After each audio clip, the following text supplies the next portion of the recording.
रहमतुल्लाहि व बरकातुहू। अल्हम्दुलिल्लाहि रब्बिल आलमीन। नहमदुहु व नस्तईनुहु व नस्तगफिरुहु व नऊज़ु बिल्लाहि मिन शुरूरि अनफुसिना व सय्यिआति अअमालिना। मन यहदिहिल्लाहु फला मुदिल्ल लहु व मन युद्लिल फला हादिय लहु। वअशहदु अन ला इलाहा इल्लल्लाह वहदहु ला शरीका लहु व अशहदु अन्न मुहम्मदन अब्दुहु व रसूलुहु। या अय्युहल्लज़ीन आमनुत्तकुल्लाह हक़्क़ तुक़ातिही व ला तमूतुन्न इल्ला व अंतुम मुस्लिमून। या अय्युहन्नासुत्तकू रब्बकुमुल्लज़ी खलक़कुम मिन नफ्सिन वाहिदा व खलक़ मिन्हा ज़ौजहा व बस्स मिन्हुमा रिजालन कसीरन व निसाअ वत्तकुल्लाहल्लज़ी तसाअलून बिही वल अर्हाम इन्नल्लाह कान अलैकुम रक़ीबा। या अय्युहल्लज़ीन आमनुत्तकुल्लाह व क़ूलू क़ौलन सदीदा युस्लिह लकुम अअमालकुम व यग़फिर लकुम ज़ुनूबकुम व मन युतिइल्लाह व रसूलहु फ़क़द फ़ाज़ फ़ौज़न अज़ीमा। व इन्न खैरल हदीस किताबुल्लाह व खैरल हदी हदी मुहम्मदिन सल्लल्लाहु अलैहि वसल्लम व शर्रल उमूरि मुहदसातुहा व कुल्ल मुहदसतिन बिदअ व कुल्ल बिदअतिन ज़लाला व कुल्ल ज़लालतिन फिन्नार। வார்த்தைகளில் சிறந்தது அல்லாஹ்வினுடைய வார்த்தை என்றும் வழிகாட்டுதலில் சிறந்தது நபிகள் நாயகம் ஸல்லல்லாஹு அலைஹி வஸல்லம் அவர்களுடைய வழிகாட்டுதல் என்றும் காரியங்களில் மிக மிக கெட்டது மார்க்கங்களில் பித்அத்துகளை உண்டாக்குவது, ஒவ்வொரு பித்அத்தான காரியங்களும் வழிகேடுகள் அனைத்தும் உங்களை நரகில் கொண்டு போய் சேர்க்கும் என்று நபிகள் நாயகம் ஸல்லல்லாஹு அலைஹி வஸல்லம் அவர்கள் தங்களுடைய ஒவ்வொரு சொற்பொழிவின் துவக்கத்திலும் இந்த மனித சமுதாயத்திற்கு நினைவுறுத்தியதை சிறப்புமிக்க இந்த ரமலானுடைய மாதத்தில் அல்லாஹ்வினுடைய ஆலயத்தில் ஒன்று கூடியிருக்கின்ற, இல்லங்களில் அமர்ந்து இந்த உரையை கேட்கிற வாய்ப்பை பெற்றிருக்கின்ற உங்கள் அனைவர்களுடைய சிந்தனையிலும் அந்த நபிமொழியை நினைவுபடுத்தி எனது உரையை ஆரம்பம் செய்கிறேன். இணை வைத்தல், பித்அத்துகள், அனாச்சாரங்கள், மூட பழக்க வழக்கங்கள், சடங்கு சம்பிரதாயங்களை விட்டும் அமல்களை பாழாக்கி மறுமை நாளில் நரகத்திற்கு அழைத்து செல்லுகின்ற அனைத்து தீய எண்ணங்கள், நடவடிக்கைகளை விட்டும் நம் எல்லோரையும் அல்லாஹ் காப்பாற்றி அல்லாஹ்வினுடைய மார்க்கத்தில் சொல்லப்பட்ட சட்டதிட்டங்களுக்கு ஏற்ப நம்முடைய வாழ்வை நாம் அமைத்து மரணிக்கும் பொழுது உண்மை முஸ்லீமாக மரணித்து மறுமை நாளில் வெற்றி பெறுகின்ற ஒரு கூட்டத்தில் அல்லாஹ் நம் எல்லோரையும் எழுப்பி சொர்க்கத்தில் நபிகள் நாயகம் ஸல்லல்லாஹு அலைஹி வஸல்லம் அவர்களோடு நம் அனைவர்களையும் அல்லாஹ் ஒன்று சேர்ப்பானாக. அன்பிற்கும் பாசத்திற்கும் உரிய சகோதரர்களே, தாய்மார்களே, பெரியோர்களே, சிறப்புமிக்க இந்த ரமலானுடைய மாதத்தில் அறிவோம் அகிலத்தின் தூதரை என்ற ஒரு தலைப்பின் கீழ் நபிகள் நாயகம் ஸல்லல்லாஹு அலைஹி வஸல்லம் அவர்களுடைய வாழ்க்கை வரலாற்றை அல்லாஹ்வினுடைய ஆயத்தை கொண்டும் நபிகள் நாயகம் ஸல்லல்லாஹு அலைஹி வஸல்லம் அவர்களுடைய வாழ்க்கை வரலாறுகளிலே இருந்தும் நாம் அறிந்து வருகிறோம். இன்றைய தினம் நபிகள் நாயகம் ஸல்லல்லாஹு அலைஹி வஸல்லம் அவர்களுக்கு அல்லாஹ் வழங்கியுள்ள சிறப்பு அம்சங்கள், அல்லாஹ்வினுடைய தூதர் நபிகள் நாயகம் ஸல்லல்லாஹு அலைஹி வஸல்லம் அவர்களின் மூலம் அல்லாஹ் நமக்கு வழங்கியுள்ள சிறப்பு அம்சங்கள், எப்படிப்பட்ட நிஅமத்தை, எப்படிப்பட்டதொரு அருளை அல்லாஹு தஆலா இந்த தூதர்களுடைய வருகைக்கு பிறகு நமக்கு வழங்கியுள்ளான் என்பதனையும், அல்லாஹ் தேர்வு செய்த இந்த இறுதி தூதருக்கு அல்லாஹ் எந்த அளவுக்கு சிறப்பு அம்சங்களை கொடுத்திருக்கிறான் என்பதனையும் இந்த தொடர் உரையில் நாம் இன்ஷா அல்லாஹ் அறிந்து கொள்ள கடமைப்பட்டிருக்கிறோம். அல்லாஹு தஆலா அவன் அனுப்பிய தூதர்களில் சிலரை விட சிலரை அல்லாஹு தஆலா சிறப்பித்து வைத்திருக்கிறான். அந்த சிறப்பை நாம் மறுக்கவும் முடியாது, அந்த சிறப்பை நாம் குறைத்து மதிப்பிடவும் முடியாது, அந்த சிறப்பை நாம் மறைக்கவும் முடியாது. அப்படிப்பட்ட சிறப்பு அம்சங்களில் நபிகள் நாயகம் ஸல்லல்லாஹு அலைஹி வஸல்லம் அவர்களுக்கு அல்லாஹு தஆலா வழங்கியுள்ள சிறப்பு அம்சங்கள். சூரத்துல் பக்ரா 2வது அத்தியாயத்தின் 253வது வசனம் அல்லாஹ் குறிப்பிடுகிறான், தில்கர் ருசுல் ஃபல்லல்னா பஅலஹும் அலா பஅல். இந்த தூதர்களில் சிலரை விட நான் சிலரை சிறப்பாக்கி வைத்திருக்கிறேன் என்று அல்லாஹுவே திருக்குர்ஆனில் குறிப்பிடுகிறான். இந்த சிறப்புகள் எல்லாம் அல்லாஹு வழங்கியுள்ள சிறப்புகள். அல்லாஹு வழங்கியுள்ள சிறப்புகளை காட்டிலும் கூடுதலாக நாம் எந்த சிறப்பையும் யாருக்கும் வழங்க முடியாது. அந்த அதிகாரம் நமக்கு கிடையாது. அன்பானவர்களே, நபிகள் நாயகம் ஸல்லல்லாஹு அலைஹி வஸல்லம் தன்னை பற்றி முதலில் குறிப்பிடுகிறார்கள். தான் எப்படிப்பட்ட ஒரு இறை தூதர். நபிகள் நாயகம் ஸல்லல்லாஹு அலைஹி வஸல்லம் ஒரு 2-3 உதாரணங்களை நமக்கு எடுத்து சொல்லி, அல்லாஹ்வின் புறத்திலிருந்து நான் இந்த அடிப்படையில் மனிதர்களாகிய உங்களுக்கு அனுப்பப்பட்டவன் என்று குறிப்பிடுகிறார்கள். முஸ்லிம் என்கிற நபிமொழி தொகுப்பில் 4588வது நபிமொழி நபிகள் நாயகம் ஸல்லல்லாஹு அலைஹி வஸல்லம் அவர்கள் சொல்கிறார்கள், நான் ஒரு மனிதனைப் போல நான் ஒரு மனிதனுக்கு ஒப்பானவன். எந்த மனிதனுக்கு ஒப்பானவன்? அவன் திடீரென ஒரு கிராமத்திற்குள் புகுந்து தன்னுடைய குடும்பத்தார்கள், தன்னுடைய கோத்திரத்தார்கள், தன்னுடைய கூட்டத்தார்களுக்கு ஒரு எச்சரிக்கை செய்கிறான். ஒரு மனிதன், மிகப்பெரிய ஒரு படை உங்களை தாக்க வரப்போகிறது என்று எச்சரிக்கை செய்கிறான். அவனுடைய எச்சரிக்கையை நம்பி இரவோடு இரவாக அந்த ஊரை விட்டும் காலி செய்து வேறு வேறு ஊர்களுக்கு சென்று தஞ்சம் புகுந்த மக்களும் உண்டு. அவனுடைய எச்சரிக்கையை உதாசீனம் செய்த காரணத்தினால் இரவோடு இரவாக அந்த படைகள் அந்த ஊருக்குள் புகுந்து அந்த மக்களை அழித்தும் இருக்கிறது என்று ரசூலுல்லாஹி ஸல்லல்லாஹு அலைஹி வஸல்லம் அவர்கள் குறிப்பிட்டு, இதற்கு ஒப்பானவன் தான் நான் கொண்டு வந்த சத்தியத்தை ஏற்க மறுப்பதும் நான் கொண்டு வந்த சத்தியத்தை ஏற்றுக்கொள்வதும் இந்த மக்களுக்கு இந்த எச்சரிக்கை செய்த இந்த மனிதருக்கு ஒப்பானவன் நான் என்று நபிகள் நாயகம் ஸல்லல்லாஹு அலைஹி வஸல்லம் அவர்கள் குறிப்பிடுகிற செய்தி முஸ்லிம் என்கிற நபிமொழி தொகுப்பில் பார்க்க முடிகிறது. அடுத்த ஒரு உதாரணம் சொல்கிறார்கள் அல்லாஹ்வுடைய ரசூல். அதே முஸ்லிம் என்கிற நபிமொழி தொகுப்பில் 4590வது நபிமொழி. ஒரு மனிதன் தீ மூட்டுகிறான். அந்த தீயினுடைய பிரகாசத்தால், வெளிச்சத்தால் விட்டில் பூச்சிகள் எல்லாம் அந்த தீயிலே வந்து விழுகிறது. வேறு வேறு பூச்சிகளும் வந்து விழ முயற்சி செய்கிறது. தீ மூட்டிய இந்த மனிதன் அந்த தீயினுடைய கொடூரத்தன்மையை விளக்கி அந்த பூச்சிகளை தன்னுடைய கை கொண்டு அந்த மனிதன் விரட்டி அடிக்கிறான். இவனைப் போல்தான் நான். நரகத்திலிருந்து உங்களுடைய இடுப்பு பகுதியை பிடித்து உங்களை காப்பாற்ற முயற்சி செய்கிறேன் நான். இது கொழுந்து விட்டெறிகிற நெருப்பு, இதிலிருந்து நீங்கள் உங்களை பாதுகாத்துக் கொள்ளுங்கள். இது அல்லாஹ்வினுடைய நெருப்பு, இதிலிருந்து உங்களை பாதுகாத்துக் கொள்ளுங்கள் என்று உங்களுடைய முதுகுத்தண்டை பிடித்து உங்களை நான் இழுக்க முயற்சி செய்கிறேன். ஆனால் நீங்களோ அந்த வெளிச்சத்தின் பிரகாசத்தின் அந்த பிரகாசத்தை பார்த்து எப்படி அந்த விட்டில் பூச்சிகள் அந்த தீயில் போய் விழுகிறதோ அதே போல பாவமான காரியங்களால் நீங்கள் மயங்கி பெரும் பாவங்களையும் அல்லாஹ்வால் ஹராமாக்கப்பட்ட காரியங்களையும் நீங்கள் செய்து என்னுடைய கையையும் மீறி நீங்கள் நரகத்திலே போய் விழுந்து விடுகிறீர்கள் என்று நபிகள் நாயகம் ஸல்லல்லாஹு அலைஹி வஸல்லம் இப்படி ஒரு உதாரணம் கூறுகிறார்கள். முஸ்லிம் என்கிற நபிமொழி தொகுப்பில் 4590வது நபிமொழியாக நீங்கள் இந்த நபிமொழியை பார்க்கலாம். இனி ஒரு உதாரணம், 2 வானவர்கள் சொல்லுகிற உதாரணம். புகாரி என்கிற நபிமொழி தொகுப்பில் 7281வது நபிமொழி. ரசூல் ஸல்லல்லாஹு அலைஹி வஸல்லம் அவர்கள் ஒரு நாள் உறங்கிக் கொண்டிருக்கிறார்கள். 2 வானவர்கள் வந்து இவருக்கு ஒரு உவமை சொல்லப்படுகிறது, ஒரு உதாரணம் சொல்லப்படுகிறது, ஒரு மனிதனைப் போல என்று 2 வானவர்கள் பேசுகிறார்கள். ஒரு வானவர் சொன்னாராம், அந்த உதாரணத்தை அவருக்கு எடுத்துச் சொல்லுங்கள். உடன் இருந்த இன்னொரு வானவர் சொன்னாராம், அவர் உறங்கிக் கொண்டிருக்கிறார். அதற்கு இந்த வானவர் பதில் சொன்னாராம், நபிமார்களை பொறுத்தவரையிலே கண்கள் உறங்கினாலும் உள்ளம் உறங்காது, ஆகவே சொல்லுங்கள் என்று சொன்னாராம். அப்ப சொன்னாராம், இந்த தூதர் எப்படிப்பட்டவர் என்றால் ஒரு மனிதனுக்கு உதாரணத்தை போல.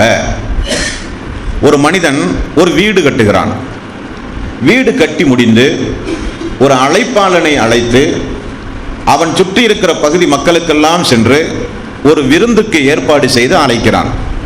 அவனுடைய அழைப்பை ஏற்று விருந்துக்கு வருகிற மக்கள் வீட்டுக்குள் நுழைகிறார்கள், விருந்து உண்ணுகிறார்கள், மதிப்பும் மரியாதையோடும் அந்த மக்கள் திரும்ப செல்லுகிறார்கள்.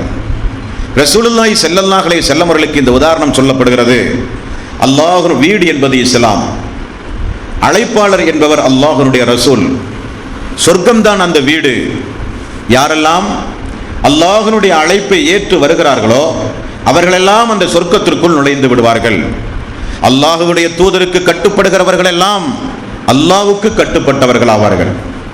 அல்லாஹ்வுடைய தூதருக்கு யாரெல்லாம் மாறு செய்கிறார்களோ அவர்கள் அல்லாஹ்வுக்கு மாறு செய்தவர்கள் ஆவார்கள் என்றும் நபிகள் நாயகம் ஸல்லல்லாஹு அலைஹி வஸல்லம் அவர்களுக்கு உதாரணம் சொல்லப்படுகிறது. ஒரு வீடு கட்டி வீட்டுக்கு விருந்துக்கு அழைக்கிற ஒரு மனிதனை போல. இனி ஒரு உதாரணம் நபிகள் நாயகம் ஸல்லல்லாஹு அலைஹி வஸல்லம் அவர்களுக்கு சொல்லப்படுகிறது. முஸ்லிம் என்கிற நபிமொழி தொகுப்பில் 4592வது நபிமொழி. இது அல்லாஹ்வுடைய ரசூல் சொல்லுகிறார்கள், நான் இறை தூதர்களில் எப்படிப்பட்டவன் தெரியுமா? இன்றைக்கு நபிகள் நாயகம் ஸல்லல்லாஹு அலைஹி வஸல்லம் அவர்களுக்கு பிறகு நபி உண்டு, அவர்தான் இவர் என்றெல்லாம் ஒரு சில கோமாளிகளை பிடித்துக் கொண்டு நபிகள் நாயகம் ஸல்லல்லாஹு அலைஹி வஸல்லம் அவர்களுக்கு பிறகு நபி உண்டு என்ற ஒரு ஜமாத்தையை இன்றைக்கு உருவாக்கி வழிகட்டு போயிருக்கிற சமுதாயம் இந்த சமுதாயம். நபிகள் நாயகம் ஸல்லல்லாஹு அலைஹி வஸல்லம் அவர்கள் சொன்னார்கள், நபிமார்களில் நான் எதற்கு உதாரணமானவன் தெரியுமா? ஒரு மனிதன் ஒரு வீடு கட்டுகிறான். அந்த வீடு கட்டி வீட்டினுடைய திறப்பு விழா நிகழ்ச்சிக்கு மக்களை எல்லாம் அவன் அழைக்கிறான்.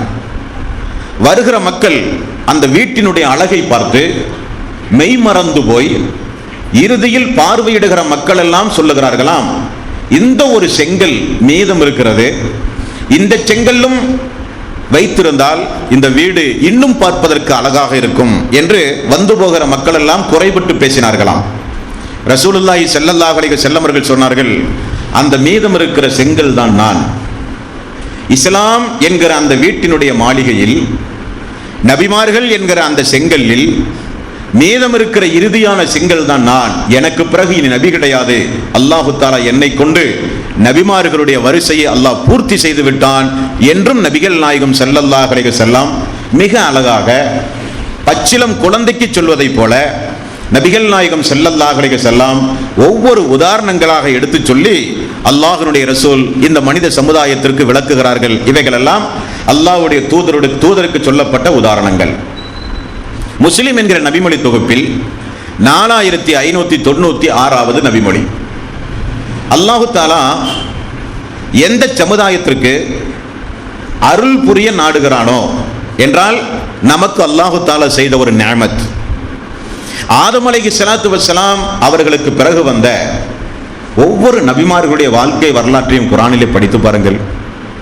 நபிமார்கள் ஒரு சமுதாயத்திற்கு அனுப்பப்படுவார்கள்.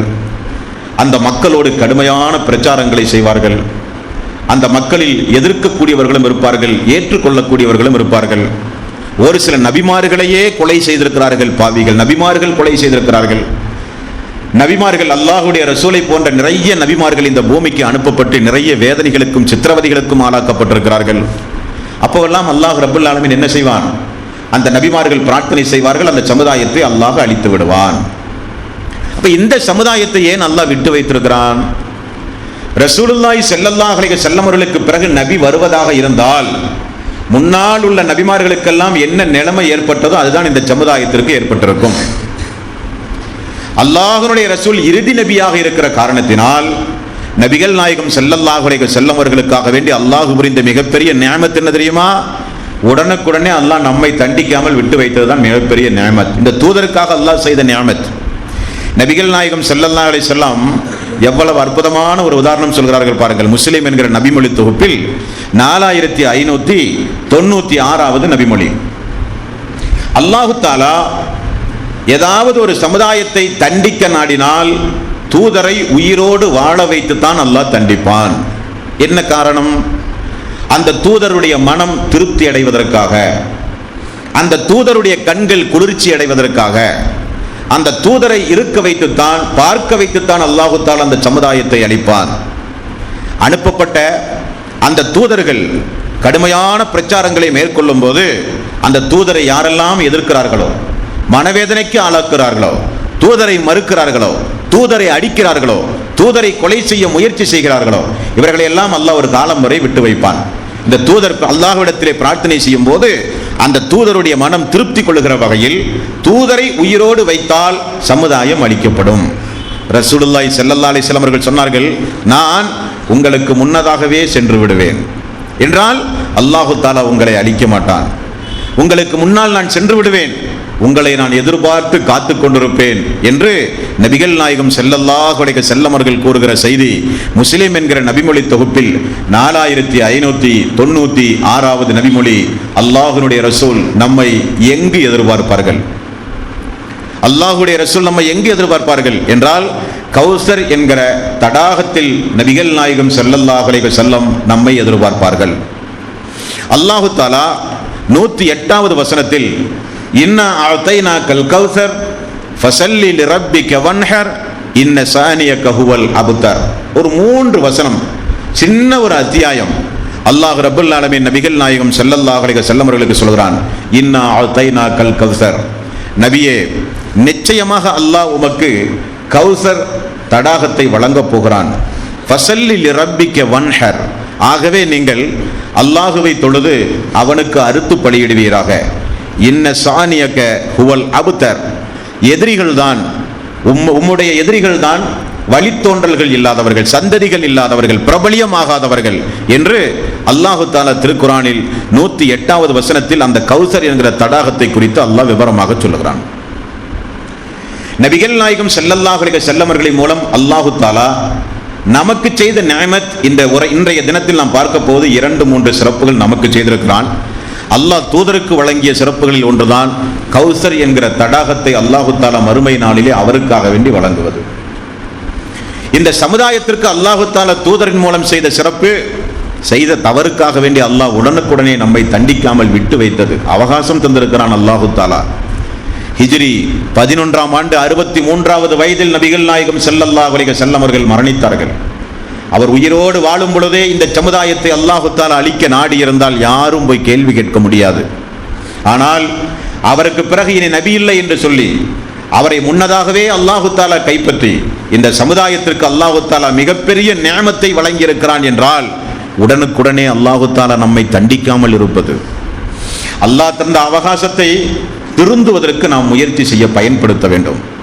அல்லாஹ் தந்திருக்கிற இந்த ஆயுள் காலம் என்கிற இந்த அவகாசத்தை பாவம் செய்யவோ, தொடர்ந்து அல்லாஹுவை ஏமாற்ற நினைக்கவோ, தொடர்ந்து அல்லாஹ்வுடைய சாபத்திற்குரிய காரியங்களையும் ஹராமான காரியங்களையும் செய்து கொண்டே வாழவோ நாம் முயற்சி செய்தால் நம்முடைய மரண நேரமும் நம்முடைய கபருடைய வாழ்வும் நம்முடைய மறுமையுடைய வாழ்வும் கேள்விக்குறியாகிவிடும் சகோதரர்களே. ஆகவே இந்த தூதரின் மூலம் அல்லாஹு தஆலா நமக்கு தந்திருக்கிற மிகப்பெரிய பேருபகாரம், உடனுக்குடனே நம்மை தண்டிக்காமல், பகலில் தவறு செய்த எனது அடியான் இரவில் திருந்துவான், இரவில் தவறு செய்கிற அடியான் பகலில் திறந்துவான் என்று அல்லாஹு தஆலா 24 மணி நேரமும் நம்மை எதிர்பார்த்து கொண்டிருக்கிறான். நாம் திருந்துவோம் என்று. அந்த அல்லாஹுவை நாம் ஏமாற்றுதல் கூடாது. இந்த மாதம் ரமலானுடைய மாதம். கடந்த மாதங்களில், கடந்த வருடங்களில் பல ரமலானுடைய மாதத்தை நாம் எல்லாம் சந்தித்தவர்கள். இந்த ரமலானுடைய மாதத்தில் அல்லாஹ்வின் மீது சத்தியமிட்டு நாம் உறுதி பிரமாணம் எடுத்து, அல்லாஹுவே இந்த ரமலானுடைய மாதம் என்னிலிருந்து விடைபெறும் பொழுது நான் நிச்சயமாக உன்னை அஞ்சி நடக்கிற நல்லவர்களாக நான் வாழுவேன், நிச்சயமாக நான் இபாதத்துகளை செய்வேன், கடமையான உபரியான வணக்க வழிபாடுகளை கொண்டு ரமலானுடைய மாதத்தை எப்படி நான் அலங்கரிக்கிறேனோ, ரமலானுடைய மாதத்தில் எப்படி திருக்குர்ஆனோடு அதிகம் நான் தொடர்பு வைக்கிறேனோ, அதே போல ரமலான் அல்லாத காலங்களிலும் நான் நடப்பேன் யா அல்லாஹ், கடந்த காலங்களுடைய தவறுகளை நீ மன்னிப்பாயாக யா அல்லாஹ் என்று அல்லாஹ் தந்த அவகாசத்தை பாவ மன்னிப்பிற்காக, தௌபாவுக்காக, நம்முடைய வாழ்வில் ஒரு திருந்தி நடப்பதற்காக நாம் முயற்சி எடுக்க வேண்டும். யார் தன்னைத்தானே திருத்தி நடக்க முயற்சி எடுக்கிறார்களோ அவர்களை திருத்த நானும் முயற்சி செய்வேன். யார் முயற்சி எடுக்கவில்லையோ அவர்களை நான் திருத்தவே மாட்டேன் என்று அல்லாஹ் சொல்கிறான். அந்த நிலையிலிருந்து அல்லாஹ் நம்மை காப்பாற்ற வேண்டும். அல்லாஹ் நமக்கு தந்திருக்கிற அவகாசத்தோடு சேர்த்து அவன் நமக்கு தந்திருக்கிற நிஅமத் மிக முக்கியம். மனைவிமார்களின் மூலமாக, குழந்தைகளின் மூலமாக, பொருளாதாரம் மூலமாக, உடல் ஆரோக்கியத்தின் மூலமாக கொஞ்சம் யோசித்து பாருங்கள். அல்லாஹ்வினுடைய வானத்திற்கு கீழ், அவனுடைய பூமிக்கு மேல் அவனுடைய அருள் வளங்களை எல்லாம் உண்டு. அவன் கொடுத்த உடல் ஆரோக்கியத்தை பயன்படுத்தி அல்லாஹுவே இல்லை என்று பேசுகிறான். அவனுக்கு போய் உருவங்களை சமைத்து வைத்து இணை கற்பிக்கிறான். இறந்தவர்கள் மத்தியிலே போய் உதவி தேடி அல்லாஹ்வுக்கு இணை கற்பிக்கிறார்கள். அல்லாஹ் தடுத்த ஹராமாக்கிய எத்தனையோ பெரும் பாவச் செயல்கள், நெஞ்சமெல்லாம் பதறுகிற குற்றச் செயல்களை மிக துணிச்சலாக இந்த சமுதாயத்திலே மனிதர்கள் செய்தும் அல்லாஹு தஆலா தன்னுடைய நியமத்தை தடையின்றி எல்லா மக்களுக்கும் அல்லாஹ் வாரி வாரி கொடுக்கிறானே, அவனை ஏமாத்தலாமா? அப்ப அல்லாஹ் தந்த அந்த அவகாசம் நமக்கு மிகப்பெரிய ஒரு கிஃப்ட், மிகப்பெரிய ஒரு நியமத். ஆகவேதான் நபிகள் நாயகம் ஸல்லல்லாஹு அலைஹி வஸல்லம் அவர்கள் சொன்னார்கள், என்னை அல்லாஹு தஆலா முதலிலே கைப்பற்றி உங்களை எதிர்பார்க்க காத்திருக்க வைக்கிறான். இது அல்லாஹு தஆலா மனித சமுதாயத்தில் இருக்கிற நமக்கு செய்த மிகப்பெரிய ஒரு நியமத், முதல் நியமத். இனி நபிகள் நாயகம் ஸல்லல்லாஹு அலைஹி வஸல்லம் அவர்களுக்கு அல்லாஹு தஆலா வழங்கிய அந்த கௌசர் என்கிற நீர் தடாகம் குறித்து, அல்லாஹ் கொடுத்த சிறப்பு அம்சங்களில் ஒன்றான அந்த நீர் தடாகம் குறித்து நபிகள் நாயகம் ஸல்லல்லாஹு அலைஹி வஸல்லம் அவர்கள் கூறிய பல்வேறு சிறப்பு அம்சங்களை நாம் இன்றைய தினம் பார்க்கவிருக்கிறோம். பாருங்கள், புகாரி என்கிற நபிமொழி தொகுப்பு 6581வது நபிமொழி. ரசூலுல்லாஹி ஸல்லல்லாஹு அலைஹி வஸல்லம் அவர்களை மிஅராஜின் பொழுது ஜிப்ரீல் அலைஹிஸ்ஸலாத்து வஸ்ஸலாம் அவர்கள் அழைத்து செல்கிறார்கள். அழைத்து சென்று ஒவ்வொரு சம்பவங்களையும் அல்லாஹ்வுடைய ரசூல் பார்த்து வருகிறார்கள். இறுதியில் நபிகள் நாயகம் ஸல்லல்லாஹு அலைஹி வஸல்லம் சொர்க்கத்தை பார்வையிடுகிறார்கள். சொர்க்கத்தை பார்வையிட்டால் அந்த சொர்க்கத்தினுடைய ஒரு பகுதியில் ஒரு மிகப்பெரிய ஒரு நதி ஓடுகிறது. அந்த நதியினுடைய 2 கரைகள், நதிக்கு 2 கரைகள் இருக்குமா இல்லையா, 2 கரைகள், அந்த கரைகளை நான் பார்த்தேன். அங்கே முத்துக்காலான முத்துக்கள் அங்கே பரப்பப்பட்டிருந்தது. முத்துக்களை கொண்ட ஒரு நதியை ரசூலுல்லாஹி ஸல்லல்லாஹு அலைஹி வஸல்லம் அவர்கள் பார்த்து அந்த அற்புதத்தில் மயங்கி, இது என்ன நதி என்று அல்லாஹ்வுடைய ரசூல் ஜிப்ரீல் அலைஹிஸ்ஸலாத்து வஸ்ஸலாம் அவர்களிடத்திலே கேட்கிறார்கள். அப்ப ஜிப்ரீல் அலைஹிஸ்ஸலாத்து வஸ்ஸலாம் அவர்கள் சொல்லுகிற பதில், இதுதான் அல்லாஹு தஆலா உமக்கு வழங்க போகின்ற கௌசர் என்கிற நீர்த்தடாகம் என்று ரசூலுல்லாஹி ஸல்லல்லாஹு அலைஹி வஸல்லம் அவர்கள் குறிப்பிடுகிறார்கள். புகாரியில் 6581. அதே புகாரியில் 7517வது நபிமொழி. நபிகள் நாயகம் ஸல்லல்லாஹு அலைஹி வஸல்லம் அந்த நதியை பார்த்து தன்னுடைய கையால் அந்த நதியை அடித்து கேட்டார்கள் என்றும் கொஞ்சம் கூடுதல் தகவல் புகாரியில் 7517. அந்த நதியில் ரசூல் ஸல்லல்லாஹு அலைஹி வஸல்லம் கை வைத்து கொஞ்சம் அடித்து, இது என்ன நதி, இவ்வளவு சிறப்பாக இருக்கிற இந்த நதி அது என்று கேட்கும்போது, அல்லாஹு தஆலா உமக்கு வழங்க போகிற அந்த சிறப்பான கௌசர் என்கிற தடாகம் தான் இந்த தடாகம் என்று ஜிப்ரீல் அலைஹிஸ்ஸலாத்து வஸ்ஸலாம் அவர்கள் சொன்ன பதில் நாம் இந்த புகாரியிலே பார்க்கிறோம். அதே போல அந்த கௌசர் என்கிற நீர் தடாகத்தினுடைய பயண தூரம் எவ்வளவு, தடாகம் எவ்வளவு பெரிது, ஹவுசுல் கௌசர் என்று சொல்வார்கள் இல்லையா, அந்த கௌசர் என்கிற அந்த தடாகம் எவ்வளவு பெரியது என்று நபிகள் நாயகம் ஸல்லல்லாஹு அலைஹி வஸல்லம் அவர்கள் குறிப்பிடும் போது, இந்த சமுதாயம் தானே பெரிய சமுதாயம், மறுமை நாளிலே நெருக்கடிகள் இல்லாமல் எல்லோரும் இலவசமாக மிக சாதாரணமாக நெருக்கடிகள் எதுவும் இல்லாமல் சிரமத்திற்கு ஆளாகாமல் மக்கள் அந்த கௌசரில் நீர் அருந்த வேண்டுமானால் அதனுடைய நீளம் எவ்வளவு என்று ரசூல் ஸல்லல்லாஹு அலைஹி வஸல்லம் அவர்கள் நமக்கு சொல்லித் தருகிறார்கள். முஸ்லிம் என்கிற நபிமொழி தொகுப்பில் 4599வது நபிமொழி, அதனுடைய நீள அகலம், நீளமும் அகலமும் ஒரே மாதிரிதான் என்று அல்லாஹ்வுடைய ரசூல் குறிப்பிடுகிறார்கள். ஒரு மனிதன் 1 மாத காலம் பயணம் செய்கிற தூரம். அல்லாஹ்வுடைய ரசூல் சொல்லும் போது அந்த மக்களுடைய பயண தூரத்தை தான் கருத்தில் கொள்ள வேண்டும். விமானத்தில் பயணம் செய்கிற தூரம் அல்ல, ஒட்டகத்தில் அல்லது நடந்து அல்லது கழுதையில் ஒரு மனிதன் ஒரு நாளைக்கு எத்தனை கிலோமீட்டர் பயணம் செய்வான். பயணம் என்றால் தொடர்ந்து 24 மணி நேர பயணம் அல்ல, இரவு உறக்கம், மலஜலம் கழித்தல், அவனுடைய உண்ணுதல், அவனுடைய ஓய்வெடுத்தல் எல்லாம் நீங்களாக அரபு நாட்டு மக்களுடைய ஒரு நாள் பயணம் என்பது ஒரு நாளைக்கு ஆக அந்த மக்கள் செய்கிற பயணம் 30 மைல் என்று வரலாற்று ஆசிரியர்கள் குறிப்பிடுகிறார்கள். 30 மைல் என்றால் 1 மாத கால பயணம் என்றால் 3 × 30 9,000 மைல். 9,000 மைல் என்பது இங்கிருந்து சற்றேறக்குறைய பாம்பேவுடைய தூரம். 9,000 மைல் என்பது அப்ப அந்த அளவுக்கு நீள அகலம் கொண்டதுதான் இந்த கௌசர் என்கிற தடாகம் என்று நபிகள் நாயகம் ஸல்லல்லாஹு அலைஹி வஸல்லம் அவர்கள் குறிப்பிடுகிற செய்தி முஸ்லிமில் 4599வது நபிமொழி. அதே முஸ்லிம் என்கிற நபிமொழி தொகுப்பில் நபிகள் நாயகம் ஸல்லல்லாஹு அலைஹி வஸல்லம் அதனுடைய நிறத்தை நமக்கு சொல்லித் தருகிறார்கள்.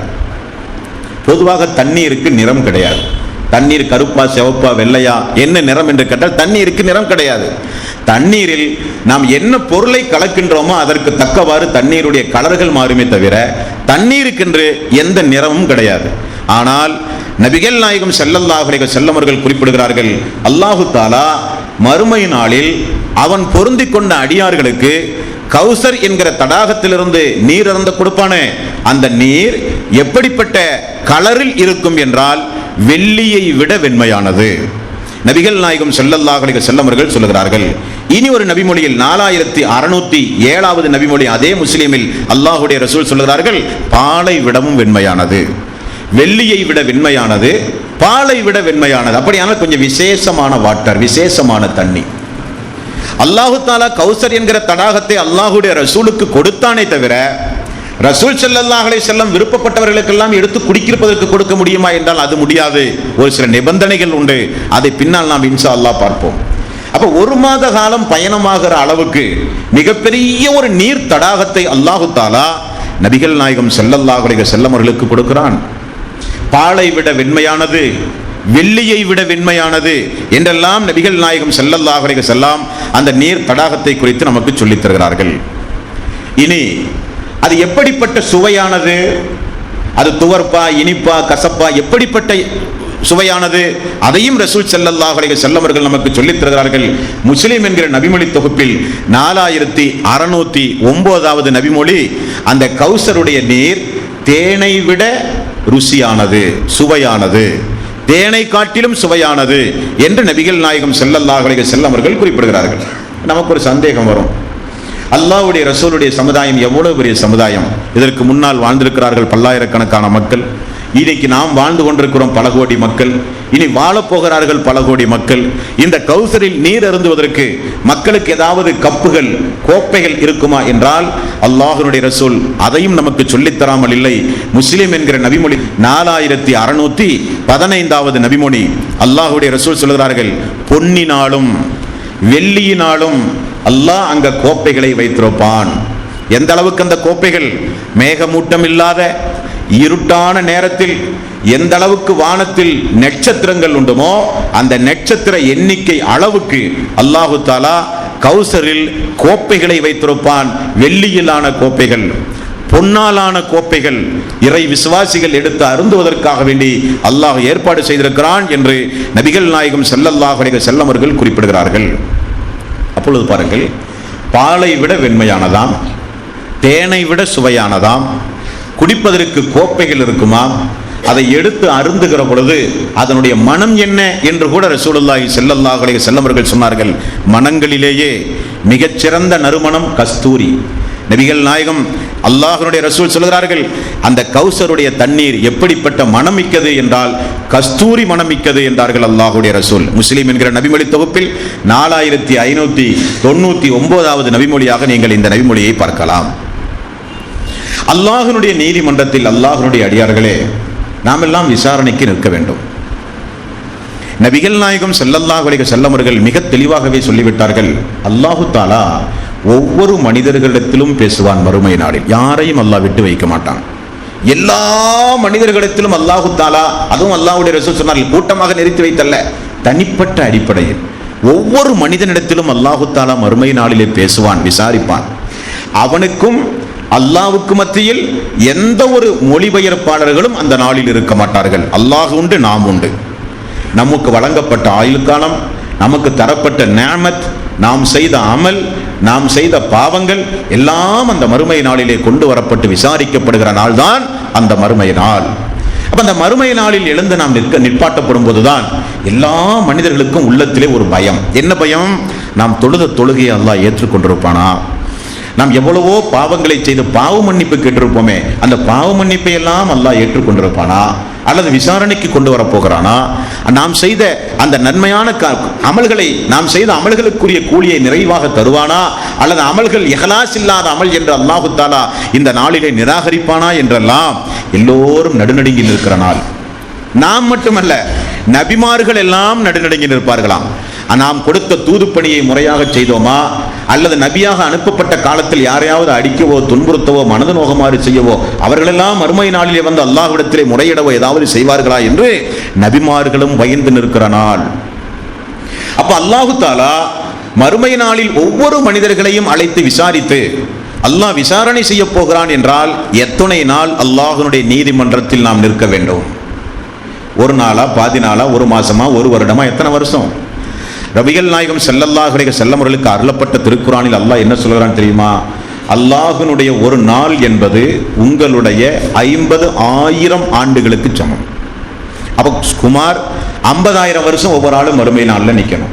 ஆகவேதான் இப்ராஹிம் அலைஹிஸ்ஸலாத்து வஸ்ஸலாம் அவர்கள் எல்லாம் அல்லாஹ்விடத்திலே செய்த துவா, அல்லாஹுவே எனது கேள்வி கணக்கை நீ விசாரணை மறுமை நாளில் இலகுவாக்குவாயாக யா அல்லாஹ், உடனே விசாரித்து தீர்ப்பு சொல்லி சொர்க்கத்துக்கு அனுப்பியா அல்லாஹ்னு துவா செய்வாங்க நபிமார்கள் எல்லாம். 50,000 ஆண்டுகள் அல்லாஹ்வுடைய நீதிமன்றத்தில் நிற்கணும். அப்ப அல்லாஹ்வுடைய நீதிமன்றத்தில் நிப்பாட்டப்பட்டு விசாரிக்கப்படும் போது தானே ஏசி ரூமாக எங்கேயாவது நிழல் இருக்குமா? போய் எல்லாரும் கொஞ்சம் ஆளுக்கால் போய் நிழல்ல போய் நிற்கிறதுக்கு எங்குமே நிழல் இருக்காது. அல்லாஹ்வுடைய அரிசுடைய நிழலை தவிர, அந்த அரிசுடைய நிழலுக்கு கூட அல்லாஹு தஆலா 7 பேருக்கு தான் கொடுப்பான். அது புகாரில் நீண்ட ஒரு நபிமொழி. அப்ப தலைக்கு மேல் சூரியன் கொண்டு வரப்படும் அந்த அதிபயங்கரத்தை அல்லாஹு தஆலா திருக்குர்ஆனிலும் சொல்கிறான், அல்லாஹ்வுடைய ரசூலும் சொல்கிறார்கள். தலைக்கு மேல் சூரியன் கொண்டு வரப்பட்டு அந்த வெப்பத்தினுடைய வியர்வையால் ஒவ்வொரு மனிதர்களும் மூழ்கி நிற்பார்கள் அவரவர்களுடைய பாவச் செயல்களுக்கு ஏற்றவாறு. 50,000 ஆண்டுகள் மனிதர்கள் பேசிக் கொள்வார்களாம், ஆதம் அலைஹிஸ்ஸலாத்து வஸ்ஸலாம் நம்முடைய தந்தையை அழைத்து இந்த நாளில் ஏதாவது உபகாரம் கேட்கலாமே என்று எல்லோரும் நபிமார்களிடத்திலே ஓடுகிற காலம். அப்ப இறை விசுவாசிகளுக்கு மட்டும் அல்லாஹு தஆலா உணவாக ரொட்டியை மறுமை நாளிலே கொடுப்பான். இறை விசுவாசிகளுக்கு மட்டும் அல்லாஹு தஆலா இந்த கௌசர் என்கிற தடாகத்தில் நீர் அருந்துகிற பாக்கியத்தை அல்லாஹு தஆலா கொடுப்பான். நபிகள் நாயகம் ஸல்லல்லாஹு அலைஹி வஸல்லம் அவர்கள் சொன்னார்கள், தேனை விட சுவையான, பாலை விட வெண்மையான, கஸ்தூரி மனம் மிக்க இப்படிப்பட்ட இந்த பானம் ஒரு முறை நீங்கள் குடித்தால் உங்களுக்கு தாகமே ஏற்படாது. 50,000 ஆண்டு காலம் தாகம் இல்லாமல் நீங்கள் இருக்கலாம். சொர்க்கத்திற்கு முன்னதாக மஹ்ஷர் மைதானத்தில் கொடுக்கப்படுகிற பானம் இந்த பானம் என்று நபிகள் நாயகம் ஸல்லல்லாஹு அலைஹி வஸல்லம் அவர்கள் நமக்கு சொல்லித் தருகிறார்கள். இந்த பானம் யாருக்குரியது? யாரெல்லாம் குடிப்பதற்கு அனுமதிக்கப்படுவார்கள்? நபிகள் நாயகம் ஸல்லல்லாஹு அலைஹி வஸல்லம் அவர்கள் சொன்னார்கள், இந்த கௌசர் என்கிற இந்த தொட்டியில் அந்த தண்ணீர் எங்கிருந்து வந்து விழுகிறது என்றால், அல்லாஹ்வுடைய ரசூல் சொன்னார்கள், முஸ்லிம் என்கிற நபிமொழி தொகுப்பில் 4608வது நபிமொழி, 4609வது நபிமொழி, அல்லாஹ்வுடைய ரசூல் சொல்கிறார்கள், சொர்க்கத்திலே இருந்து 2 குழாய்கள் வருகிறது. ஒரு குழாய் தங்கத்தில் ஆன குழாய், இன்னொரு குழாய் வெள்ளியால் செய்யப்பட்ட குழாய். அதிலிருந்து தான் அந்த தண்ணீர் வந்து இந்த தொட்டியில் விழுகிறது என்றார்கள் நபிகள் நாயகம் ஸல்லல்லாஹு அலைஹி வஸல்லம் அவர்கள். அல்லாஹு தஆலா அந்த தண்ணீரை குடிக்கிற பாக்கியத்தை நம் அனைவர்களுக்கும் தந்தரல வேண்டும். அன்பானவர்களே, இப்போ நமக்கு ஒரு சந்தேகம். ஆதம் அலைஹிஸ்ஸலாத்து வஸ்ஸலாம் அவர்களிலிருந்து நபிகள் நாயகம் ஸல்லல்லாஹு அலைஹி வஸல்லம் அவர்கள் வரை பல லட்சம் லட்ச கோடி மக்கள் மறுமை நாளிலே நிற்பார்கள். அப்படியானால் ஒவ்வொரு நபிமார்களுக்கும் அவரவர்களுடைய சமுதாயத்தினர்களுக்கு அந்த மறுமை நாளில் தாகம் தீர்க்கிற ஏற்பாட்டை அல்லாஹ் செய்திருப்பான். அது என்னவென்று நமக்கு சொல்லப்படவில்லை. ரசூலுல்லாஹி ஸல்லல்லாஹு அலைஹி வஸல்லம் அவர்களுக்கும் அவருடைய சமுதாயத்தை சார்ந்த நமக்கும் அல்லாஹு தஆலா இந்த தாகம் தீர்க்க ஏற்பாடு செய்கிற இந்த கௌசரை குறித்து சொல்லுகிறார்கள். சொல்லிவிட்டு அல்லாஹ்வுடைய ரசூல் என்ன சொன்னார்கள்? அந்த கௌசரில் நான் முன்னதே மரணித்து அல்லாஹ் என்னை கைப்பற்றி அந்த கௌசர் தடாகத்தில் எனது சமுதாயத்தை நான் எதிர்பார்த்து அமர்ந்து கொண்டிருப்பேன் என்று ரசூலுல்லாஹி ஸல்லல்லாஹு அலைஹி வஸல்லம் அவர்கள் குறிப்பிடுகிறார்கள். எனது சமுதாயம் என்று அல்லாஹ்வுடைய ரசூலுக்கு எப்படி தெரியும்? தானே நியாயமான கேள்விதானே இது. அவ்வளவு லட்ச கூட்டத்திற்கு மத்தியில் இவர்கள்தான் எனது சமுதாயம், எனது சமுதாயத்திற்கு உரியது, இந்த மக்களுக்குரியதுதான் இந்த கௌசர் என்கிற நீர் தடாகம் என்று அல்லாஹ்வுடைய ரசூல் மறுமை நாளில் இவரவர்கள் தான் எனது சமுதாயம் என்று தெளிவாக தெரிந்து கொள்கிற அடையாளத்தை அல்லாஹு தஆலா இந்த உம்மத்திற்கு ஏதாவது சிறப்பாக வழங்கி இருக்கிறானா என்றால் அது நபிகள் நாயகம் ஸல்லல்லாஹு அலைஹி வஸல்லம் அவர்களின் மூலமாக அல்லாஹ் நமக்கு வழங்கிய மிகப்பெரிய ஒரு நிஅமத் என்று நாம் சொல்ல வேண்டும். அது எப்படி? ரசூலுல்லாஹி ஸல்லல்லாஹு அலைஹி வஸல்லம் ஒரு நாள் மக்கள் மத்தியிலே பக்கி என்கிற கபர்ஸ்தானுக்கு போய் அல்லாஹ்வுடைய ரசூல் மரணித்த நபர்களுக்கு பிரார்த்தனை செய்துவிட்டு நான் எனது சகோதரர்களை பார்க்க விரும்புகிறேன் என்று சொல்கிறார்கள். முஸ்லிம் என்கிற நபிமொழி தொகுப்பில் 419வது நபிமொழியாக இந்த நபிமொழியை பார்க்கலாம். அப்ப உடன் இருக்கிற தோழர்கள் எல்லாம், யார் சொல்லலாம், நாங்கள் தானே உனது சகோதரர்கள், உங்களது சகோதரர்கள் நாங்கள் தானே யார சொல்லலாம். ரசூலுல்லாஹி ஸல்லல்லாஹு அலைஹி வஸல்லம் அவர்கள் சொன்னார்கள், நீங்கள் எல்லாம் எனது தோழர்கள், எனது சகோதரர்கள் யார் தெரியுமா? இனி வரப்போகிற மக்கள், 2 கண் கொண்டும் என்னை பார்க்காத மக்கள், அல்லாஹ்வுடைய ஆயத்தின் அடிப்படையில் என் மீது ஈமான் கொண்ட மக்கள், நான் வாழ்ந்தேன், நான் தூதர் என்பதை நம்பி ஈமான் கொண்டு அதற்காக வேண்டிய தன்னுடைய வாழ்வை அர்ப்பணித்து வரப்போகிறார்களே மக்கள், அந்த மக்கள் நான் அவர்களை எதிர்பார்த்து நிற்பேன் அந்த மாழ்சர் மைதானத்தில் கௌசர் என்கிற நீர் தடாகத்தில் என்று அல்லாஹ்வுடைய ரசூல் சொன்னார்கள். மீண்டும் சஹாபாக்கள் கேட்டார்கள், வரக்கூடிய இனி பேர் பிறந்து வாழ்ந்து மரணித்து மறுமையில் வரப்போகிற அந்த சகோதரர்களை எப்படி யார சொல்லலாம் நீங்கள் அடையாளம் காண்பீர்கள் என்று கேட்கும்போது நபிகள் நாயகம் ஸல்லல்லாஹு அலைஹி வஸல்லம் அவர்கள் அற்புதமாக சொன்னார்கள், அல்லாஹ் இந்த சமுதாயத்திற்கு வழங்கிய ஒரு சிறப்பு அம்சமும் கூட. என்ன சொன்னார்கள்? தோழர்களே, சஹாபாக்களை பார்த்து சொன்னார்கள், தோழர்களே, முகமும் கையும் காலும் வெண்மையாக இருக்கக்கூடிய ஒரு குதிரை முகம் கை கால்கள் வெண்மையாக இருக்கிற ஒரு குதிரை கருப்பு குதிரைகளுக்கு மத்தியில் இருந்தால் அந்த குதிரையை அடையாளம் காண முடியுமா? முடியுமே யா ரசூலல்லாஹ். அப்படியானால் எனது சமுதாயத்திற்கு அல்லாஹு தஆலா என்ன சிறப்பு அம்சங்களை கொடுத்திருக்கிறான் அந்த மறுமை நாளில், முஹம்மதே இவர்களெல்லாம் தான் உன்னுடைய சமுதாயம், முஹம்மதே இவர்களெல்லாம் தான் உனக்கு பிறகு வாழ்கிறார், இவர்களுக்கு தான் நீ நபி என்று அல்லாஹு தஆலா எனது சமுதாய மக்களுக்கு மட்டும் கொஞ்சம் வித்தியாசமாக விசேஷமாக என்ன சிறப்பை எனக்கு தந்திருக்கிறான் என்றால், ஒது செய்கிறோமா இல்லையா? கைகளை கழுவுவது, முகங்களை கழுவுவது, மசகு செய்வது, கால்களை கழுவுவது, கைகளை கழுவுவது, ஒது செய்கிற காரணத்தினால் ஒலுவின் மூலம் படுகிற தண்ணீர் படக்கூடிய இடங்கள் எல்லாம் மறுமை நாளிலே அப்படியே பிரகாசமாக மின்னும். அப்ப ரசூல் ஸல்லல்லாஹு அலைஹி வஸல்லம் இதெல்லாம் எனது சமுதாயம் என்று சொல்லுவார்கள். முஸ்லிம் என்கிற நபிமொழி தொகுப்பில் 419வது நபிமொழி. ஆகவே ரசூலுல்லாஹி ஸல்லல்லாஹு அலைஹி வஸல்லம் அவர்கள் சொன்னார்கள், ஒது செய்யும் போது கைகளை மணிக்கட்டு வரை கழுவினால் போதும், இருந்தாலும் கொஞ்சம் நீட்டி கழுவுங்கள். கால்களையானாலும் கைகளையானாலும் முகங்களையானாலும் கழுத்துப்புறம் வகை கொஞ்சம் நீட்டி கழுவுங்கள். அந்த அளவுக்கு உங்களுக்கு மறுமை நாளிலே பிரகாசம் வழங்கப்படும் என்று அல்லாஹ்வுடைய ரசூல் சொன்ன செய்தி புகாரியில் 136வது நபிமொழியாக நீங்கள் பார்க்கலாம். இனி எந்த சமுதாயத்திற்கும் வழங்கப்படாத மிகப்பெரிய ஒரு நியாமத்தை அல்லாஹு தஆலா நமக்கு வழங்கி இருக்கிறான், ஒது என்கிற அந்த ஒரு தனி சிறப்பின் மூலம்.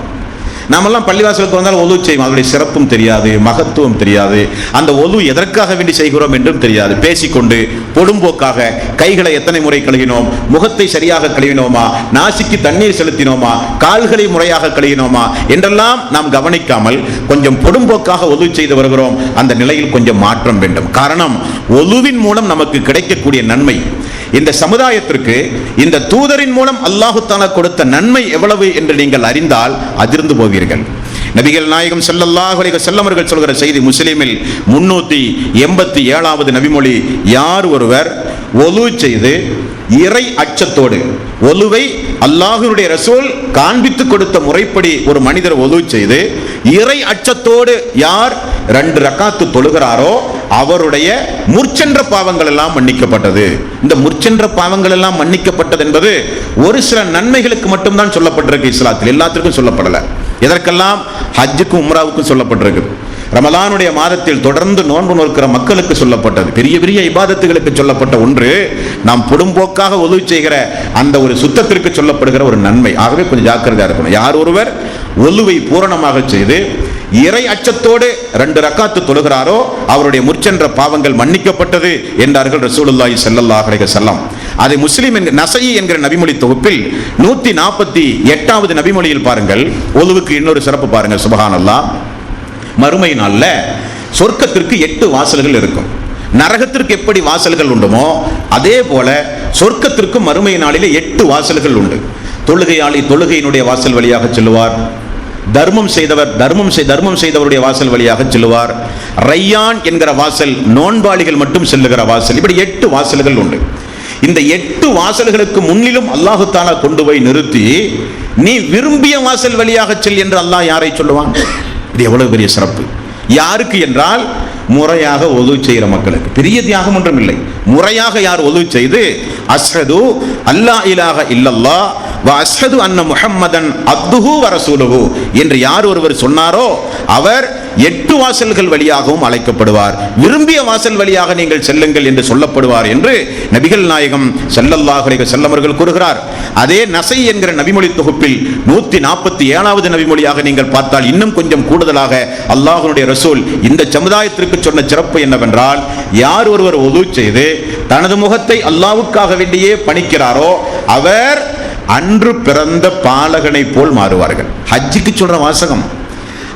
யாருடைய ஹஜ் ஒப்புக்கொள்ளப்பட்ட ஹஜ்ஜாக இருக்கிறதோ அவர் இல்லம் திரும்பும் பொழுது அன்று பிறந்த பாலகனை போல திரும்புவார் என்று அல்லாஹ்வுடைய ரசூல் சொன்ன நன்மை இந்த சமுதாயத்திற்கு ஒலுவுக்கு அல்லாஹ் ரப்பல் ஆலமீன் கொடுக்கிறான் என்றால், ஒலு செய்வது என்பது சாதாரணப்பட்ட ஒன்றல்ல. ஒலுவை கொஞ்சம் நீட்டி செய்யும் போது அந்த அளவுக்கு மேனிகள் எல்லாம் பிரகாசமாகும். அந்த பிரகாசத்தை வைத்துத்தான் ரசூல் ஸல்லல்லாஹு அலைஹி வஸல்லம் தனது சமுதாயத்தை அடையாளம் கண்டு கொள்வார்கள் என்றால், தொழுகை எவ்வளவு முக்கியம், எவ்வளவு முக்கியம் தொழுகை. தொழாத மனிதர்கள் என்றால் மறுமை நாளிலே இந்த சமுதாயத்திலே சேரவே மாட்டார்கள். அல்லாஹ்வுடைய ரசூல் அடையாளம் காண முடியாத, தொழுதால் தானே அடையாளம் காண முடியும். ஐங்கால தொழுகை, சுன்னத்தான தொழுகை, நஃபிலான தொழுகை, தஹஜ்ஜுத் தொழுகை போன்ற நம்மால் இயன்ற எல்லா தொழுகைகளையும் தொழுது எப்பொழுதும் ஒலுவோட இருக்க பழகுங்கள். ரொம்ப நல்லது. ஒலுவோட இருக்கும்போது சைத்தானுக்கு நமக்கும் இடைவெளிகள் உண்டாகும்.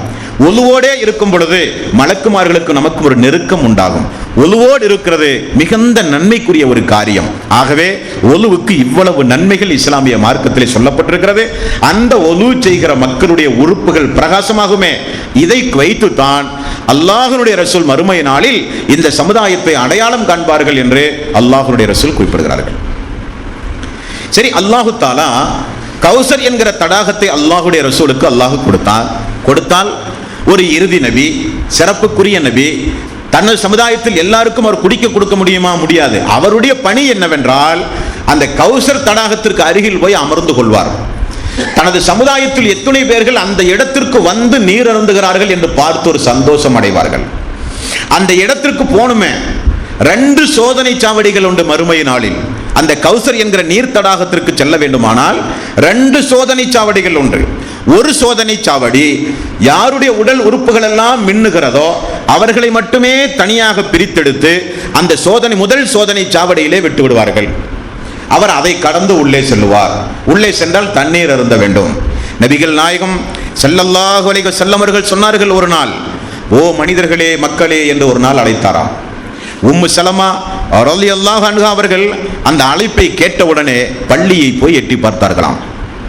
நபிகள் நாயகம் ஸல்லல்லாஹு அலைஹி வஸல்லம் அமர்ந்திருந்த மக்களை பார்த்து மிம்பர் படியில் இருந்து கொண்டு சொன்னார்களாம், மறுமை நாளில் அந்நிய ஒட்டகத்தை தனது ஒட்டக கூட்டத்தில் மேய விடாமல் எப்படி அது விரட்டி அடிக்கப்படுமோ அதே போன்று கௌசர் என்கிற தடாகத்தில் நான் உங்களை விரட்ட வேண்டாம் என்று ரசூல் ஸல்லல்லாஹு அலைஹி வஸல்லம் அவர்கள் சொன்ன செய்தி முஸ்லிமில் 4610வது நபிமொழி.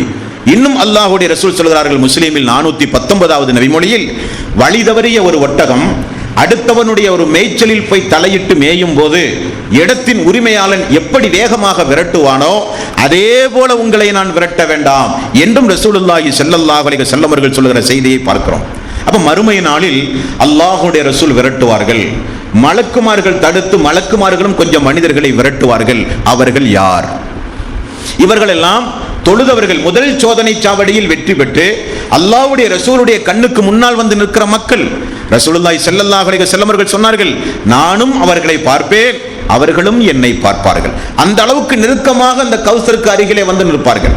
நின்றால் நபிகள் நாயகம் ஸல்லல்லாஹு அலைஹி வஸல்லம் அவர்கள் அந்த மறுமை நாளில் மலக்குமார்கள் அந்த நீர் அருந்த போற மக்களை அப்படியே தடுத்து விடுவார்கள். அல்லாஹ்வுடைய ரசூல் சொல்லுவாராம், இவர்களெல்லாம் என்னுடைய தோழர்கள் ஆயிற்று, இவர்களெல்லாம் என்னுடைய தோழர்கள் ஆயிற்று என்று அல்லாஹ்வுடைய ரசூல் சொல்லுவார்கள். அப்ப அல்லாஹ்வுடைய ரசூலுக்கு பதில் சொல்லப்படும், இவர்கள் யார் தெரியுமா? அவர்கள் தொழுதார்கள், உண்மைதான். தொழுத காரணத்தினால் தானே உள்ளேவே வர அனுமதிக்கப்பட்டார்கள். ஏன் அவர்கள் தடுக்கப்படுகிறார்கள் என்றால், நபியே, உங்களுடைய மரணத்திற்கு பிறகு வந்த வழியை நோக்கி அவர்கள் திரும்ப சென்று விட்டார்கள். அவர்கள் இஸ்லாமிய மார்க்கத்தை முழுமையாக பின்பற்றி நடந்தவர்கள் அல்ல, வந்த வழியை நோக்கி அவர்கள் திரும்ப சென்றார்கள் என்றும் புதிதாக மார்க்கத்தில் உருவாக்கினார்கள் என்றும் சொல்லப்படும். மூன்றாவதும் சொல்லப்படும், நபியே, நீங்கள் கொண்டு வந்த மார்க்கத்தில் நீங்கள் சொல்லாத, நீங்கள் செய்யாத, நீங்கள் அங்கீகரிக்காத காரியங்களை எல்லாம் மார்க்கத்தின் பெயரால் இவர்கள் செய்தார்கள், மேலும் இவர்கள் வழிகட்டு போனார்கள் என்றெல்லாம் சொல்லுகிற செய்தி முஸ்லிமில் 4612, 4604, 4599, புகாரியில் 6585. அப்பொழுது நபிகள் நாயகம் ஸல்லல்லாஹு அலைஹி வஸல்லம் அவர்கள் அந்த நேரத்தில் அந்த மக்களை பார்த்து சொல்லுகிற பதில், தூதருக்கு தெரியாத அல்லாஹ்வுடைய ரசூலுக்கு தெரியுமா? தெரியாது. உயிர் கைப்பற்றப்பட்ட பிறகு மக்கள் எப்படி நடக்கிறார்கள் என்று அல்லாஹ்வுடைய ரசூலுக்கு தெரியாது. சொல்லப்படுகிறது, இவர்கள் மார்க்கத்தில் புதுமையை உண்டாக்கினார்கள், தடம்புரண்டு சென்றார்கள். இவர்கள் நீங்கள் கொண்டு வந்த மார்க்கத்தில் நேர்மாறாக மனோ இச்சையின் அடிப்படையில் வழிகட்டு போன மக்கள் இந்த மக்கள் என்று சொன்னவுடன் நபிகள் நாயகம் ஸல்லல்லாஹு அலைஹி வஸல்லம் அவர்கள் தொலைந்து போகட்டும், சுஹக்கன் சுஹக்கன், அவர்கள் தொலைந்து போகட்டும் தொலைந்து போகட்டும் என்று அல்லாஹ்வுடைய ரசூல் சொன்ன செய்தி முஸ்லிமில் 4598வது நபிமொழி. உம்மு சலமா அவர்கள் அந்த பள்ளியில் பார்க்கும்போது அல்லாஹ்வுடைய ரசூல் சொன்னார்களே 4601வது நபிமொழி. மேலும் நபிகள் நாயகம் ஸல்லல்லாஹு அலைஹி வஸல்லம் அவர்கள் சொல்வார்களாம், எனக்கு பிறகு அல்லாஹ்வுடைய இந்த தீனில் புதுமையை உண்டாக்கினானே அவன் இந்த நாளில் அல்லாஹ்வுடைய கருணையை விட்டும் அப்புறமாகட்டும், அல்லாஹ்வுடைய கருணையை விட்டும் அவன் அப்புறமாகட்டும், அல்லாஹ்வுடைய கருணையை விட்டும் அவன் அப்புறமாகட்டும் என்று ரசூலுல்லாஹி ஸல்லல்லாஹு அலைஹி வஸல்லம் அவர்கள் சொல்வார்களே, அந்த கூட்டத்திலிருந்து அல்லாஹ் தஆலா நம் அனைவர்களையும் காப்பாற்ற வேண்டும். பித்அத்துகள் என்பது, மார்க்கத்தில் புதுமையை உண்டாக்குவது என்பது சாதாரணப்பட்ட ஒன்று அல்ல. நிறைய பேர் சொல்லுவார்கள் அதெல்லாம் சின்ன விஷயம், அதெல்லாம் சின்ன விஷயம், நமக்கு தேவை ஒற்றுமை தான், நமக்கு தேவை சமுதாயம் தான், நமக்கு தேவை நட்பு தான், நமக்கு தேவை உறவு முறை தான், நமக்கு தேவை குடும்பம் தான் என்று சொல்லுவார்கள். தவறு. பித்அத்துகள் என்பது சாதாரண குற்றம் அல்ல. பித்அத்துகள் என்பது அல்லாஹ்வுடைய விட்டு மனிதனை தூரமாக்கக்கூடிய மறுமை நாளில் தூரமாக்கிவிடும். நபிகள் நாயகம் ஸல்லல்லாஹு அலைஹி வஸல்லம் அவர்கள் கூறியதாக அலி ரலியல்லாஹு அன்ஹு அவர்கள் அறிவிக்கிறார்கள், 4 நபர்களை அல்லாஹ் ரப்பல் ஆலமீன் சபிக்கிறான், தனது கருணையை விட்டும் அல்லாஹ் அவர்களை தூரமாக்கி விட்டான் என்று சொன்னார்கள். 4 பேரில் ஒரு மனிதர் யார்? தந்தையை ஏசுகிற பிள்ளை. பெற்ற தாயையும் தந்தையையும் எவன் ஒருவன் ஏசுகிறானோ அவன் தெரிந்து கொள்ளட்டும், அவன் நாசமாக போய் விடுவான் என்று ரசூலுல்லாஹி ஸல்லல்லாஹு அலைஹி வஸல்லம் அவர்கள் குறிப்பிட்டார்கள். அடுத்தது, அல்லாஹ் அல்லாதவர்களுக்கு அறுத்து பலியிடுவது. அப்துல் காதர் ஜீலானிக்கோ ஏர்வாடிக்கோ அல்லது அஜ்மீருக்கோ நாகூருக்கோ நேர்ச்சை செய்து அறுத்து பலியிடுவது. அல்லாஹ் அல்லாத யாருக்காவது ஒரு மனிதன் அறுத்து பலியிட்டால் அவன் தெரிந்து கொள்ளட்டும், அல்லாஹ் அவனை நாசமாக்கி விடுவான், அல்லாஹ் அவனை சபித்து விடுகிறான். மூன்றாவதாக நபிகள் நாயகம் ஸல்லல்லாஹு அலைஹி வஸல்லம் அவர்கள் யாரை சொன்னார்கள் நண்பர்களே? யார் ஒருவர் மார்க்கத்தில் இல்லாத புதுமையை உண்டாக்குகிறானோ அவனுக்கல்ல. யார் ஒருவர் மார்க்கத்தில் புதுமையை உண்டாக்குகிறானோ அவனுக்கல்ல, அந்த புதுமையை உண்டாக்குகிறவனுக்கு அடைக்கலம் கொடுக்கிறானே அவன் நாசமாய் போய் விடுவான் என்று ரசூலுல்லாஹி ஸல்லல்லாஹு அலைஹி வஸல்லம் அவர்கள் குறிப்பிட்டார்கள். வரதட்சணை வாங்குகிற திருமணம், 3, 7, 40 மௌலூத் ராத்தி போன்ற வைபவங்கள், இவைகளை எல்லாம் பார்க்கும்போது இறை விசுவாசி கடுமையான ஆத்திரம் கொள்ள வேண்டும்.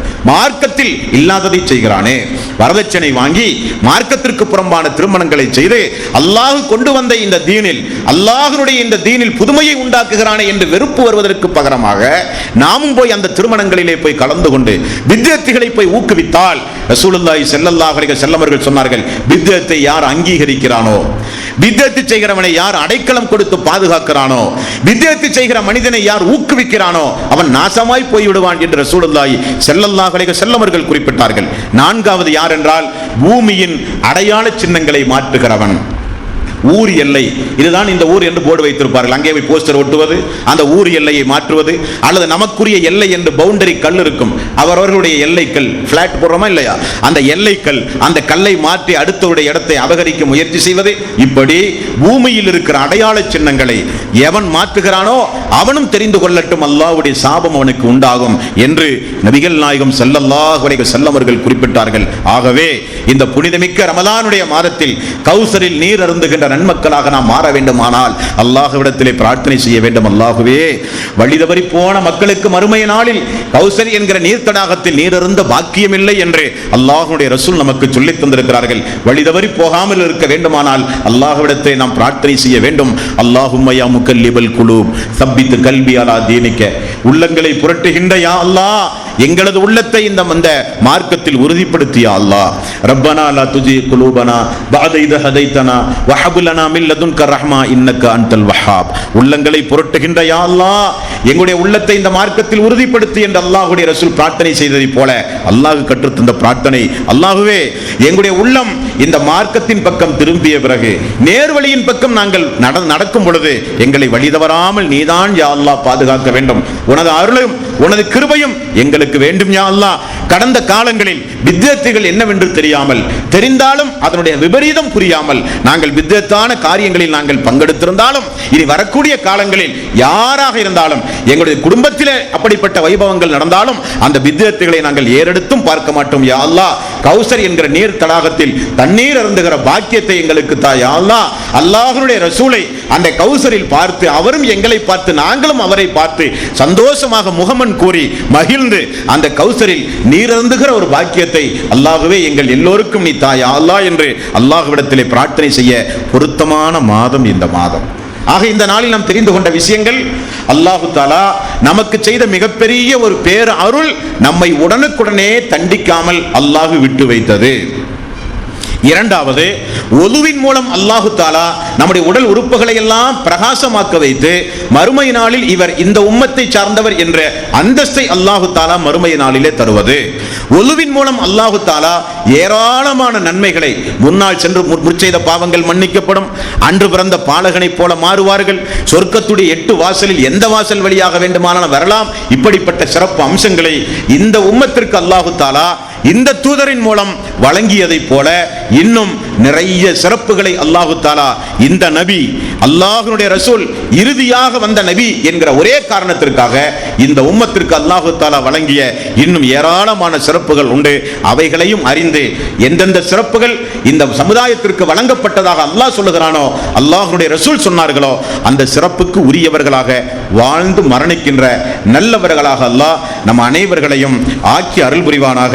வாஹிர் தவ்வானா அனில் ஹம்துலில்லாஹி ரப்பில் ஆலமீன். அஸ்ஸலாமு அலைக்கும் வரஹ்மத்துல்லாஹி